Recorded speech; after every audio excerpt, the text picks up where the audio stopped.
continua. Meus santos e minhas santas, celebramos o 26º domingo do tempo comum. É importante lembrarmos que a opção preferencial pelos pobres, ela é bíblica e não marxista, bem como não é uma opção comunista ou socialista. E na Igreja, a partir do Evangelho, nós precisamos também compreender isso e separarmos uma realidade da outra.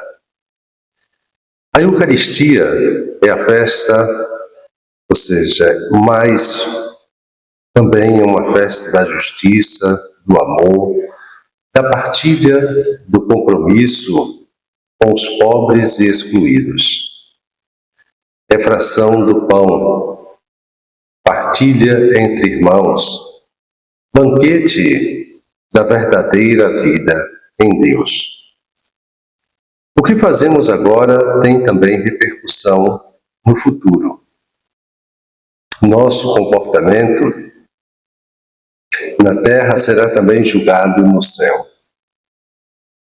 E justamente é a sociedade, ou muitas vezes aquilo que a gente pode falar sobre essa seriedade que nós levamos na vida, a responsabilidade com o projeto de Deus, e também as dores e alegrias dos irmãos e irmãs, que vai então nos ajudar neste caminho ao céu. Celebremos as pessoas, os grupos, as comunidades, as instituições, os projetos, as ações que antecipam na história o que será pleno na glória, festa de amor e também da vida. Nos textos bíblicos do final de semana passada, ficou claro que Deus não é indiferente à desigualdade social que existe no mundo, porque ela gera fome, dor e muito sofrimento na vida dos pobres da terra. Hoje, encerrando o mês da Bíblia, tomamos consciência mais uma vez de que a Sagrada Escritura não nos oferece somente consolação e orientação, mas também nos questiona em relação ao nosso modo de viver em um mundo onde 20% das pessoas desfrutam de 80% das riquezas, enquanto que 80% da população mundial tem que tentar sobreviver com apenas 20% dessas riquezas. Deus não criou pessoas ricas e pessoas pobres. Ele criou os seres humanos. A riqueza e a pobreza foram produzidas pela maioria dos homens que estiveram justamente no poder em todos os tempos e lugares. Diante dessa diferenciação entre ricos e pobres, Deus claramente toma partido. Ele se coloca tantas vezes do lado dos pobres, daqueles que sofrem, e faz sérios alertas também aos ricos para não se deixarem conduzir por este caminho. Mas não significa que todo pobre também não tem dentro de si a maldade e na primeira oportunidade vai pisar e machucar naquele que ficou abaixo dele.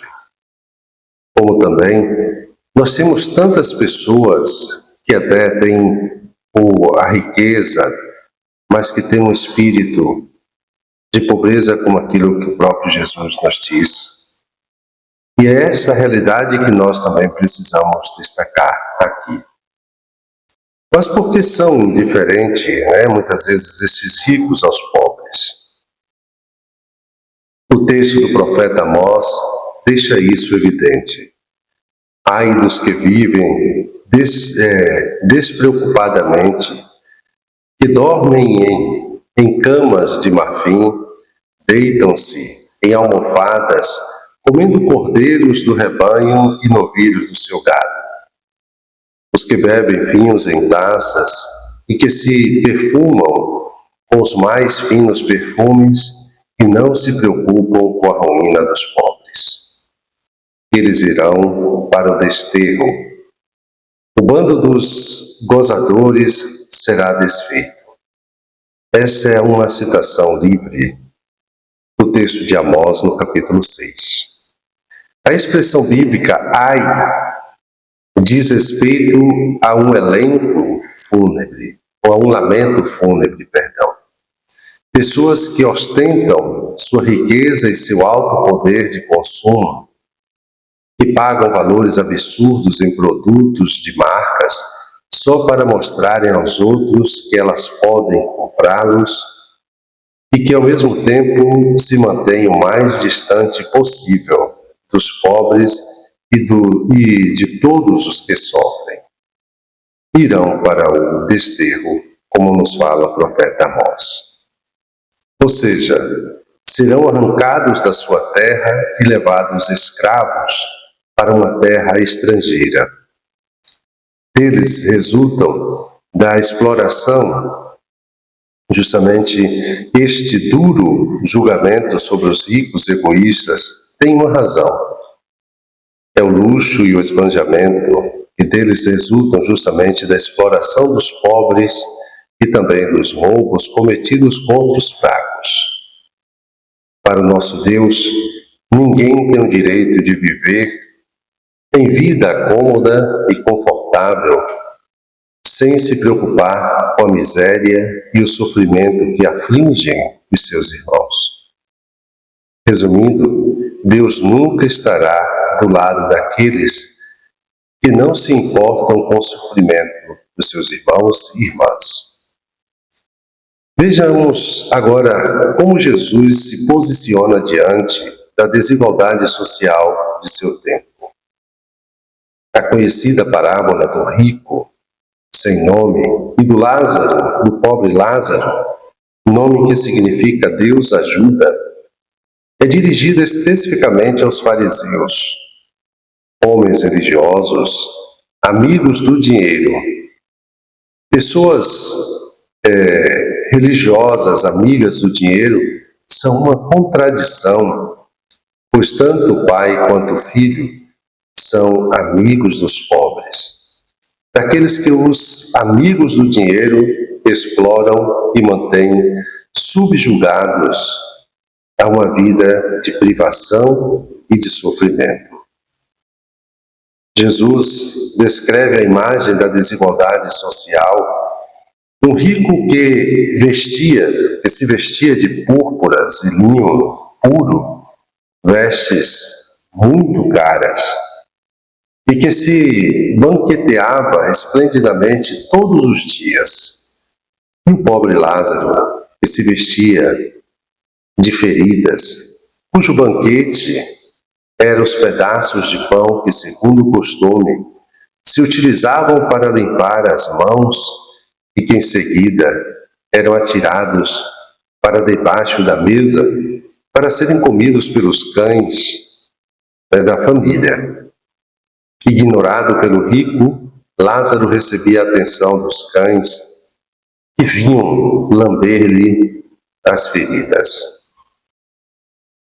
Da desigualdade da terra, fabricada pelo egoísmo dos mais ricos, Jesus passa para a desigualdade da vida após a morte. Uma desigualdade muito bem recordada no filme Gladiador. O que fazemos nesta vida ecoa na eternidade. Ironicamente, a situação se inverte. O pobre Lázaro agora encontra-se no céu, seja seio de Abraão, pai na fé dos judeus, dos cristãos e dos muçulmanos. Enquanto o rico fica enterrado na região dos mortos, pois quem na vida terrena viveu em função das coisas terrenas só pode ter como destino após a morte ficar enterrado. O rico, que sempre ignorou o pobre Lázaro à sua porta, agora o vê, o enxerga no céu. Atormentado pela sede, ele pede a Abraão que mande Lázaro, com o dedo umedecido em água, para lhe refrescar a língua. Mas Abraão explica que isso não é possível por causa do abismo que existe entre o céu e a região dos mortos. O mesmo abismo cavado pela desigualdade social que há no mundo. Desesperado, o rico pede a Abraão que mande Lázaro de volta à terra para alertar os seus irmãos ricos e egoístas a serem então solidários com os pobres. Abraão responde que os que estão na terra já têm a Sagrada Escritura, Moisés e os profetas, e que deveriam ter a Sagrada Escritura como orientação. Ninguém que partiu desta vida voltará para dar qualquer aviso aos seus parentes neste mundo. A parábola que Jesus nos conta não é sobre o que nos espera na vida futura, mas sobre a forma como devemos viver enquanto caminhamos sobre a terra. Os bens que Deus nos confia pertencem a todos e devem ser partilhados com todos os nossos irmãos e irmãs. De nós, se nos fechamos em nosso egoísmo, na autossuficiência, e nos tornamos indiferentes aos que sofrem, teremos falhado completamente o sentido da nossa existência. O grande pecado do rico foi se tornar completamente indiferente ao sofrimento do pobre Lázaro. A indiferença nos desumaniza. Somos uma sociedade que esqueceu a experiência de sentir compaixão, de chorar com os que choram e de rir com os que riem. Passamos pelo irmão que sofre sem ver, ou como se o sofrimento do outro não nos dissesse nada. Jesus deixa bem claro que o Pai não está de acordo com a nossa insensibilidade diante do sofrimento, com a nossa indiferença face ao irmão necessitado, com o egoísmo que nos leva a olhar apenas para o nosso bem-estar, o esbanjamento dos bens que pertencem a todos os homens. Uma última palavra. Toda teologia que se reflete sobre a justiça, ela não ataca, mas ela vem atacada hoje por católicos de correntes diversas. É a resposta de uma igreja fiel ao Evangelho de Jesus, quando se pode falar também das injustiças cometidas, sejam pelos ricos como pelos pobres. Assim como o Pai no Antigo Testamento e o Filho no Novo Testamento, eles fizeram uma clara opção de defender aqueles que sofrem, de estar do lado de todo aquele ou aquela que necessita também ser ajudado. E isso não em nome de um marxismo, do comunismo ou do socialismo, mas em nome da fidelidade ao Evangelho do Senhor. Por isso, compreender a justiça, a nossa responsabilidade com os irmãos, é também assumirmos o Evangelho na nossa vida. E dando continuidade ao nosso momento de oração, me coloco na presença de Deus como de costume. Recolho-me, imaginando Jesus à mesa com os pecadores e narrando a parábola também da misericórdia. Peço aquilo que quero, entender que somos salvos pela misericórdia de Deus por nós, pobres. Aceitá-la significa usar misericórdia também para com os outros irmãos e irmãs.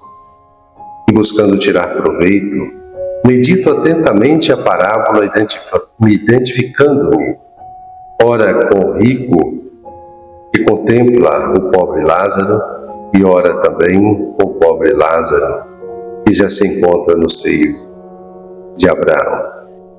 Um santo e abençoado domingo para todos e todas.